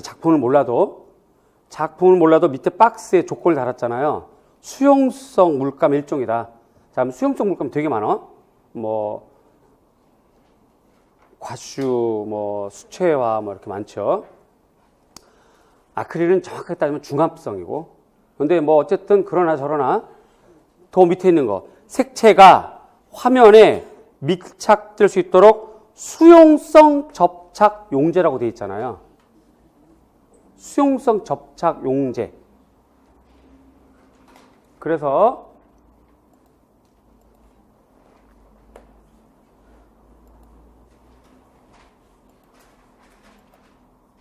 이게 이제 조형론에 해당되고 매체로 구분되는데 이거 핵심 정리 때 풀었던 것 같아. 핵심 정리 1번이더라고. 7월달 주제, 7, 8월달 주제별 핵심 정리 우리 했었잖아요. 그거. 꼭 1번 문제, 벤시안 문제랑 이렇게 해서 있었던 것 같더라고. 문제 뒤져보니까. 근데 이제 요거 정답이, 자, 채색줄의 명칭 과슈입니다. 과슈. 과슈로 예뻐. 과슈로 해도 괜찮아요. 자, 색채를 종이에 밀착될 수 있도록 해주는 아라비아 고무액, 젤라틴, 텍스틴이 포함된 것이기 때문에 과슈예요. 자, 여기부터 보겠습니다. 참고. 아크릴 폴리머 에멀전, 좀 무슨 말인지 아시죠? 아크릴 칼라는 화구용일 경우 에멀전형이 기름 성분이 많이 포함된 재료입니다. 그리고 안료랑 섞어서 수분을 가지고 이제 만들었다가 얘가 이제 수분이 날아가면서 화면에 아예 딱 붙어버리는 게 아크릴의 성분인 거고, 원자재로 따지자면 에멀전 수지가 화우용 에멀전은 기름 성분이 좀 있어요. 그러니까 그 문제 박스의 조건이 수용성 접착 용제라고 돼 있잖아. 그거는 요겁니다. 요거 위에 거. 그래서 구하슈고요. 자, 구하슈의 차이점, 특징이죠. 투명 수채화의 차이점이자 구하슈의 특징이 되겠죠. 첫 번째는 포스터 컬러에 비해서 내광성, 내구성이 우수한 거. 그 다음에 불투명성이죠. 왜 그러냐면 얘 문제가 뭐라고 돼 있어? 투명 수채화와의 차이점이라고 그랬잖아. 그러니까 투명 수채화랑 비교해야 되겠죠. 쓸 때 투명 수채화랑 비교해서 써야 되는 거기 때문에 둘째 불투명성이다. 여기 딱 적어주는 게 좋겠고, 세 번째는 두껍게 덧칠이 가능하거나 어두운 색 위에 밝은 색을 칠해서 유화 기분을 낼 수 있다는 것이 요거의 장점이 됩니다. 요 문장 그대로 그때 주제별 문제 정답이 있었던 것 같은데, 요걸 학생들이 요거랑 아크릴이랑 많이 이렇게 혼돈하고, 어느 쪽으로 갈까? 이거 막 이렇게 하지 않았을까 싶어요. 결국은 지금 얘는 뭐냐? 수용성 접착 용제라는 거를 꼼꼼하게 읽고 풀어야 되거나 아니면 공부를 이렇게 디테일하게 여태까지 과슈, 아크릴라고 했지만 이제 그러면 안 되고, 과슈는 젤라틴, 텍스틸 이런 것까지, 그 다음에 아크릴은 이렇게 에멀전, 뭐 수지가 뭐 유형이 뭐 어떻게 이런 것까지는 알아야 된다는 얘기거든요. 그래서 우리가 이 강의를 첫 할 때 말씀드렸었지만 1년으로 합격하는 게 점점 어려워지는 시기가 다가온 것 아닌가 생각이 들고, 오히려 여러분들이 이제 생각이 짧다 보면 뭐 이런 거 뭐 이제 뭐 혼자 공부 되겠네라고 할 텐데 이렇게 될까 이거? 좀 그건 아닌 것 같은데. 그렇지? 그 다음에 또 내년에 교육학이 어떻게 나올지 모르잖아. 하여튼 시험이라는 게 그러면 예를 들어서 누진세, 국가는 누진세도 그렇게 많이 받아 먹더니만 학생들한테 누진 점수를 안 줘. 예를 들어 1년 공부하고 그래서 올해 시험 봤는데 요만큼 점수 있어. 내년 공부를 해서 요걸 딱 기본적으로 지켜주고 이렇게 업데이트 해주면 얼마나 좋아요. 그치? 근데 그런 거 안 하고 깡그리 무시하고 새로 봐야 되니까 정말 공부 2년, 3년, 4년 막 했던 사람들은 정말 억울하고 화나고 화풀이할 대상이 없는 거야, 이제. 울고 싶은데 누가 뺨 때려주지 않나, 막 이런 입장처럼 막 그냥 정말 어이없는 시험이 되는 거잖아요. 공부를 했으면 한 만큼의 효과가 있어야 되는 시험인데 그렇지 않아, 막. 이렇게 돼버리면 뭐 어떻게 해, 이거? 쇠빠지게 1년 공부했는데. 그래서 참 정말 속상해. 그런 거 보면 저도 같이 많이 속상합니다. 공부를 많이 했거나 공부를 많이 했는데 이런 문제하고 다른 방향으로 공부한 사람들은 정말 억울해지잖아요. 또 그렇죠? 그래서 속상합니다. 자, 좀 진정하고 공부는 그림은 몰라도 됐다는 거. 물론 알면 더 쉬웠겠지만 몰라도 됐다는 거. 그다음 두 번째는 박스 안에 문장을 꼼꼼하게 읽을 때 재료의 특성까지 확인 봐야 된다는 거였고요. 다음 6번 문제가 미규론인데 미규론이 좀 많이 나왔어요. 그 다음에 그 학자와 사상 쪽인데 허버트 리드일 것이다 라고 했었는데 허버트 리드 역시 그렇고 그 다음에 이제 다뤘던 부분들이 있고 그 다음에 자 리드가 주장한 자유표현이란 그 치잭하고는 조금 달라요. 치잭에게 영향을 받은 건데 치잭하고는 조금 다릅니다. 그래서 아동의 유의적 표현 활동 순수한 내적 표현 욕구의 산출 이렇게 되어 있습니다. 그런데 뭐 이것이 번역한 거라서 그럼 여러분들이 뭐라고 썼을까? 작문은 어떻게 하셨어요? 거의 미술관인지 구국관인지 구분이 안 되게 작문하셨으니까요. 뭐라고 하셨어요? 이거? 내가 물어보네. 네?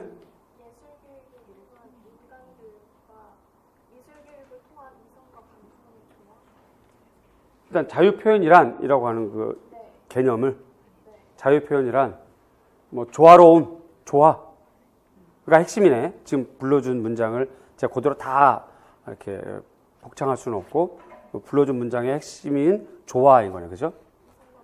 이성과 감성의 조화인 거죠, 그죠? 그러니까 조화롭고 균형 잡힌 전인적 인간상 육성과 관련되어 있는 거니까 그렇게 맞을 것 같아요. 그 다음에 이 문제에서 그 미술표현 유형의 분류가 시사하는 바가 수업 상황과 관련해서 두 가지 써주래라. 수업 상황을 봤더니 교실 수업에서 학생들이 능동적으로 자신의 생각과 느낌을 표현하려고 하지 않아요. 뭔가 이렇게 눌려있거나 주입한 대로 하려는 것처럼 느껴지죠. 거기만 읽어봐도. 그 다음에 교사는 다양한 학생들의 특성을 이해 못했어요. 획일적 방법으로 지도를 했어요. 그러니까 우리가 역으로 보자면 획일적으로 방법으로 지도해버리니까 애들이 눌려있고 그래서 주입한 방법으로 좀 하고 있는 상황이잖아요. 그렇게 되는 건데, 그래서, 아동, 개개인의 특질과 개성, 환경에 의해서 영향을 받는다는 게 시사점이야. 아동 각자가 다르다는 거죠. 아동은 각자 다르다. 요거 이제 간단하게만 이렇게 적었는데, 이것도 여러분들이 생각한 것이 정답일 것 같아요. 대체로 일반적으로 많이 쓴 정답이 시사점 어떻게 적으셨어요?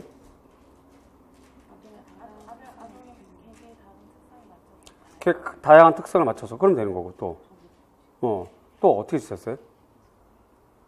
특성이 서로 다르다. 특성을 살리자. 아동의 개성을 살리자. 미술은 그래야 된다. 주입보다는 아동 중심해야 된다. 뭐 이러한 장면으로 시사점을 적으면 될 것 같아요. 결국 이제 분류 유형 자체가 허버트 리드도 그 예술 통한 교육이라고 하는 두꺼운 책에서 아주 길게 한 30여 서술을 했는데 그래서 핵심 뭐야라 계속 내가 물어보면서 읽어봤거든요. 근데 약간 좀 이렇게 철학가이자 사상가라서 말이 좀 길어. 근데 한마디로 시사점은 아동은 유형이 다르다. 환경과 맥락이 다르다. 개성이 다르다. 거기에 맞춰서 가르치자는 얘기지. 너무 지적인 것도 안 되고 너무 감정적인 것도 안 되고 조화로운 것이 미술교육의 통합교육으로서 필요하다는 거야. 그게 시사점. 여긴 더 없지만.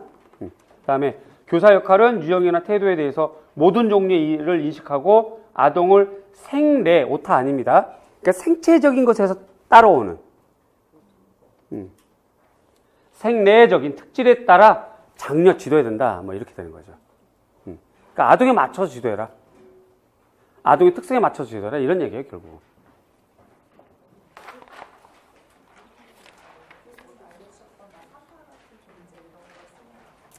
삼파. 그러니까 뭐 교사는 정원사다. 뭐 물론 이제 정원사는 그 치잭이라든가 프레벨 쪽 계열인데 뭐 그렇게 써도 되죠. 인내하고 환경을 조성하고 기다려주고 그것도 다 정답이죠. 네. 교사의 역할은 그런 거니까. 그러니까 리드가 요구했던 교사는 그 이해중심 미술교육학자처럼 주입하는 교사가 아니고, 혹은 이전에 있었던 표현기능 중심 미술교육 그 스미스와 같이 이렇게 강제적으로 이렇게 드로잉을 따라 그리게 하거나 그렇게 하는 게 아니라 그냥 너희들 마음대로 왜 맡겨줄게의 개념이거든. 그래서 끄집어내는 거거든요. 일종의 철학적으로 얘기하면 산파 역할을 하는 거니까 그걸 요구하는 거라서 그거 전부 다 정답일 거예요. 그래서 아마 유사 답안은 이게 제일 길 것 같아요. 그 다 점수 똑같이 점수를 줘야 되는 거니까.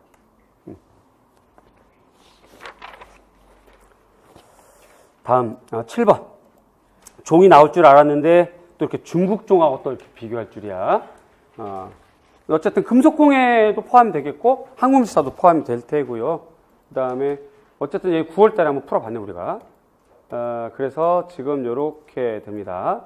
용류, 머리가 크고 입을 벌린 채 마치 종을 물어 올리는 듯한 형상, 또는 두 발로 천팔을 움켜쥔 자세. 형상적인 특징이잖아요 지금요. 한국종 형상적인 특징. 역시 몇 개 써란 얘기 없죠. 그러니까 이게 서로 각각 다른 모양이에요 지금. 근데 어쨌든 전체적으로는 이런 건데 두 개를 다 써야 꼭 정답이 된다는 얘기는 아니란 말이에요 내 말은. 그 다음에 중국종은 보통 용류가 두 마리예요. 일본종도 마찬가지고. 그 다음에 쌍용류로 되어 있다는 거죠. 그 다음에 용통이 없어요. 그 다음에 그 안에 그 구멍이 안 뚫려 있어요. 그 용통이라고 그러죠. 그 다음에 천판이 붙어 있는 그 부분이, 이게 천판이면 이게 음통이 있으면 여기에 제 수업할 때도 얘기했지만 500원짜리 크기 정도 구멍이 뚫려 있다고 그랬잖아. 그게 한국 쪽만 있고 중국 쪽과 일본 쪽은 없어요. 근데 여기 겉으로는 안 보여. 어쨌든 용류와 관련되어 있는 것이 차이점입니다. 이게. 그 다음에 가나에 새겨진 비천상의 종류, 굉장히 거창하게 물어봤는데 그냥 명칭이 다는 악기 불고 있으니까 주악천인상, 라는 향로 받쳐든 공양자상, 이거예요. 무슨 뭐 비로자나 불 공양상 이런 게 아니고 그냥 모양대로. 조금 허탈할 것 같은데 이거. 그 다음에 고려시대 범죄에서 비천상 대신에 새롭게 나타난 도상이 초기와 중기에 걸쳐 있는 건데, 비천상은 삼존상이 등장합니다. 삼존상. 그 다음에 대표적인 케이스가 통화 28년 천황사 명종이 바로 그 부분이 되겠어요. 요거까지는 안 써도 되고, 요건 예.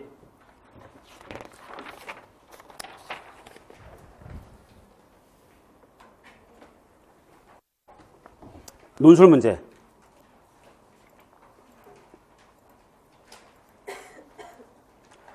논술 문제를 우리가 많이 풀어봤던 문제였어요. 그래서 참 다행인 것 같아. 그나마 그래도.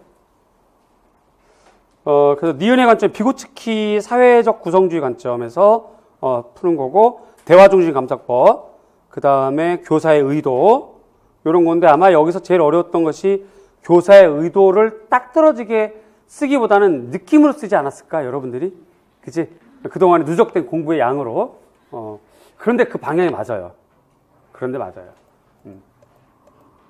자, 이제 논술이라서 문장이 좀 깁니다. 여러 면 화면이 좀 있는데, 일단 예술작품에 대한 향수이론이 작가와 작품 중심 지향이었기에 감상교육의 목적이나 방법상의 문제점이 있었다. 이에 대한 대안으로 제시된 이론이 수용력이다. 이거 뭐 한 걸까? 서론 제시한 거예요. 자, 교사 방법 및 유의사항은 이거 기록되어 있는 거 그대로 쓰면 됩니다. 그래서 형성된 반응을 질의, 응답, 발표, 토의 뭐 이렇게 해가지고 명료하도록 지도한다로 되어 있으면 됩니다. 이렇게. 여기까지 됐고. 다음 수용미학은 67년 야우스가 제시한 작품과 독자 간의 대화 역사로 시작되었다. 이걸로 서론을 써도 되는 거고요. 이거 없어도 되고. 문장 길면 이거 없어도 되고. 그 다음에 전통적인 방법을 비판하고, 독자 중심이 핵심이죠, 이게. 독자나 감상자 중심의 연구 방법을 제시한 것인데, 작품의 이해나 평가를 작가와 작품이 아니라, 그죠?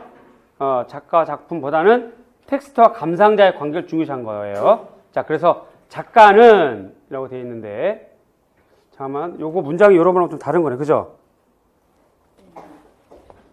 화면이 좀 다르네. 여기는 없는데? 있어요? 어쨌든 작가는 미술작품과 감상자와의 역동적 상호작용에 의해서 재생산된 것이다라고 인식을 해야 돼, 작가가. 그러니까 자기 작품을 만들었지만 그걸로 완결된 것이라 생각하면 안 되고, 자기 작품이 감상자와 역동적 상호작용으로 재생된다라고 인식하고, 자기 의도를 조형화해서 수용자에게 전달하는 역할인 거지, 자기가 엘리트야라고 하는 의식은 버려야 된다는 거죠. 한마디로 작가 중심 사고는 버려야 된다, 이렇게 쓰시면 돼요. 그 다음, 비고츠키는 사회문화적 인지주의 입장인 거죠. 그래서 학습은 지식의 추상적인 영역들이 아닌 일, 우리가 하는 일, 직업, 사회가 직면한 문제와 어떤 사회적 목적을 중심으로 조직된다. 따라서 학습은 문화다라는 거죠. 학습은 문화다. 학습은 문화하다. 그 다음에 지식이에요. 지식이, 죄송합니다. 지식이 풍부한 성인 혹은 작가들이 제공하는 스캐폴딩에서 촉진된다. 이게 비고츠키 관점. 자, 그래서 예술작품은 다의성을 지닌다는 거예요.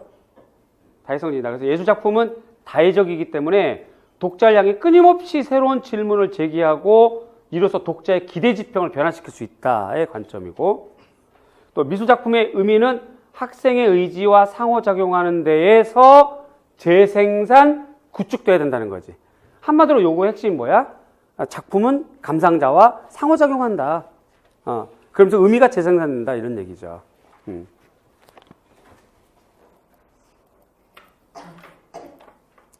그래서 이상적 감상자는 텍스트와 독자 사이의 역동적인 상호작용이라는 입장에서 이상적 감상자로서 인정받게 된다는 얘기예요. 이 얘기는 성립된다. 다시, 텍스트와 독자 사이의 역동적인 상호작용이라는 입장에서 이걸 할 때만 이상적 감상자가 되는 거지. 그러니까 감상자의 역할, 그죠? 감상자 역할을 써라라고 되어 있으니까 이렇게 좀 먼저 깔고, 요 말 없어도 자신의 심미적 발달 능력에 따라 미술작품을 주관적으로 자기 경험적으로 관찰, 해석하는 게 이상적인 감상자 역할이에요. 이렇게 써주면 됩니다. 이 아랫줄로. 이 윗줄은 좀 어려우니까. 그죠?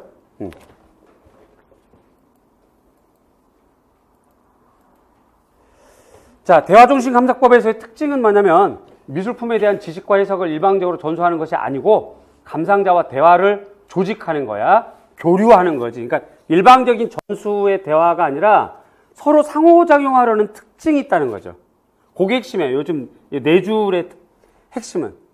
이 문장 그대로 안 써도 되는데 이 네 줄에서 핵심은 대화가 일방적으로 이렇게 전달이 목적이 아니라 서로 교류하는데, 상호작용하는데 목적이 있다.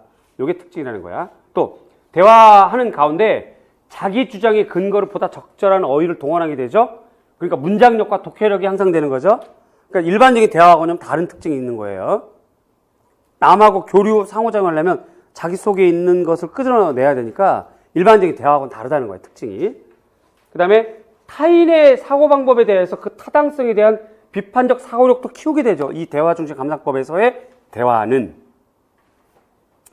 자신이 주체적으로 탐구하고 자기 나름으로 작품의 의미를 생산해 나가는 것. 자, 이렇게 전체가 대화의 특징인데 요 중에서 그 핵심을 여러분들이 꼭 잡아서 적으면 돼요. 한마디로 지식 전달의 목적이 있는 대화가 아니고 교류하는 데 목적이 있는 대화이다. 자신의 생각을 자기 주도적으로 끄집어내는 대화이다. 뭐 이렇게 쓰면 되는 거예요. 여러분이 쓴 거 잘 기록해 보세요. 그 다음에 배경적 사상은 열려진 작품관, 예술작품의 의미는 의미 내재적 작품관이 아니라, 그러니까 작품은 진리가 내재되어 있어라고 한 내재적 작품관이 아니라 작품과 감상자의 상호작용이 생긴다는 거고요. 요 문장은 안 써도 됩니다. 참고로 제가 올려드린 거고요. 그래서 교사의 의도는 열린 질문이에요. 열린 질문해야 되는 거야. 그래서 감상자의, 요거는 여러분들이 2차 디베할 때도 참고를 하시면 좋겠네. 그래서 감상에 관한 자신의 생각을 정리하고 다른 사람과 토론하게 하는 게 교사의 의도예요. 또 관찰에 의한 발견, 사고, 언어한 표현을 하도록 하는 게 교사의 의도야. 특별히 그 리을에 해당하는 작품 안에서 어떤 일이 일어나고 있나요? 라고 물어보는 이 질문은 분석적 질문이 됩니다. 이거는. 자, 그런데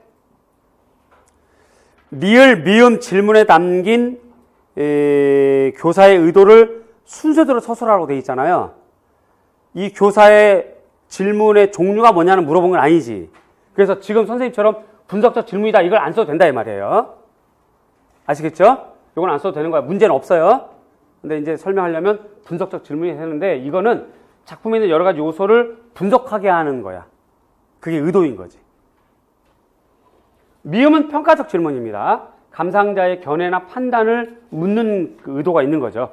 그래서 감상자 이야기의 수용, 교사와 감상자 간의 서로 교류, 감상자 이야기의 통합, 학습 전개와 정리하려는 의도에서 이 질문한다 이 말인데 여기 질문의 유형까지 안 적어도 됩니다. 여기까지 안 적어도 돼요.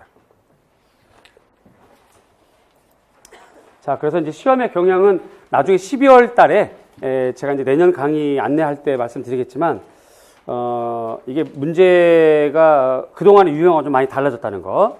그 다음에 우리가 좀 주지해야 될 부분은 기출된 문제도 이제 또 나온다는 거. 그 다음에 굉장히 좀 디테일하게 좀 들여다봐야 돼서 마치 선택형 시절의 문제를 보는 공부하는 방식을 채택해야 된다는 거. 많은 책을 봐야 된다는 거죠. 그 다음에 현대 작가 같은 경우는 중요한 유파에 소속된 중요 작가뿐만 아니라 주변 작가의 작품까지 우리가 계속 작품을 찾아보는 그런 공부의 방향이 시험 방향에 맞지 않겠나 생각이 됩니다. 다시 말씀드리지만 이거는 이 정답을 말씀드린 건 뭐 홍보나 이런 것도 아니고 여러분들이 자꾸 이렇게 실기할 때 좀 흔들리고 막 이렇게 괴로워할까봐 그런 건데 그냥 귀 닫고 부산이든 대구든 어디든 대전이든 서울이든 실기 열심히 하시는 게 가장 좋아요. 또 교직 면접 충실하게 외우시고 그리고 여러분이 못 쓴 거는 지금 확인해 봤잖아. 그쵸? 대답도 확인해 봤는데 여러분이 못 쓰고 여러분이 안 쓴 거는 남들도 못 쓰고 안 쓴 거야. 의외로 어려웠던 내용도 많고 그러니까 너무 상심하지 말고 침착하게 끝까지 이제 점수 나오는 것까지 보시고 인터넷에서 뭐 이런 뭐 점수 뭐 이런 거 하지 말고 실기 준비 잘 하세요. 힘내 잘 하십시오. 또 이 영상 보러 보는 부산, 대전, 대구 학생들도 침착하게 잘 하시길 바랍니다. 지금까지 정선생님이었습니다. 고맙습니다. 감사합니다.